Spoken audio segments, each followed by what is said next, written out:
Hi.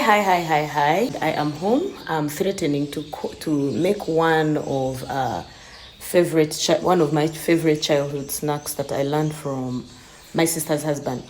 One of my elder sisters married a white man.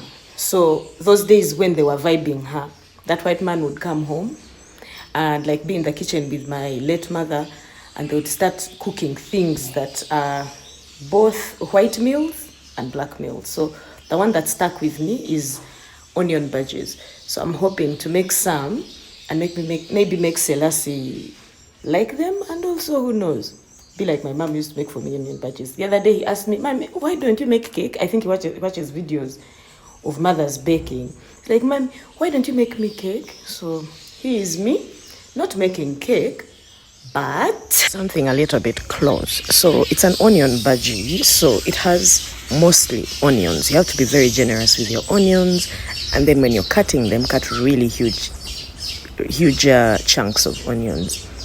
Even when you're putting them in the dish, feel free to like separate them petal by petal, but also that's something you can do a bit later when you're mixing your dough. So I'm done with my onions, and it's a game of math. So for every 4 spoons of flour, you use 2 eggs. For every 8 spoons of flour, you use 4 eggs. For every 12 spoons of... Generally, allow your mathematics to educate you. So for me, today, I'm using 8 spoons of flour and 4 eggs.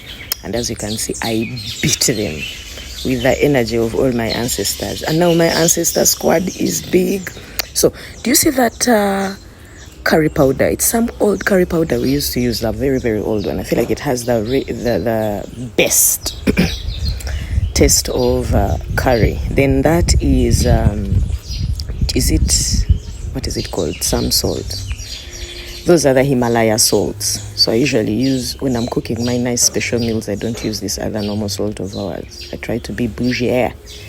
That is turmeric. I usually use it for my face, but I like putting it in these because it helps with the color. Then I put some what's that black thing I have? Put cloves, some clove powder, so that everything smells extremely kekekeke. Then I put some baking powder, just so my onion bhajis don't become too hard. Then just a little bit of sim to confuse people, so that if a northerner eats my food, they feel like home as well. Then I mix it completely, and then when it's soft and done, I pour my onions and beat them. I beat them. Then I leave them to rest. So I don't know how you test how your cooking oil is ready, but usually I put a fork, and if my fork starts saying shh, I know they are ready. So onion bhajis, you don't have to have a specific size when you're cooking them. You can just pick it as it is. And sometimes I remember as a child I would be like, this stuff looks like poo-poo.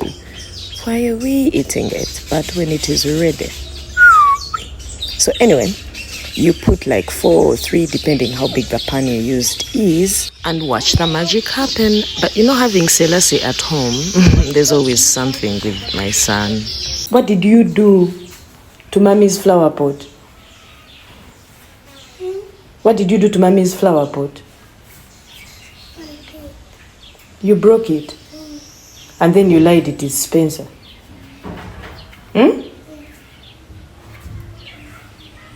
Me, I don't feel like you're sorry. I'm sorry for lying for Spencer. Okay. So you're sorry for lying for Spencer, but you're not sorry for breaking the pot? Oh, wow. That's what I'm doing. I'm just poking my onion bhajis so that some oil goes inside. And then you flip them. Generally, you don't cook them to kill them. We need some juices, but we also don't want to eat raw onions.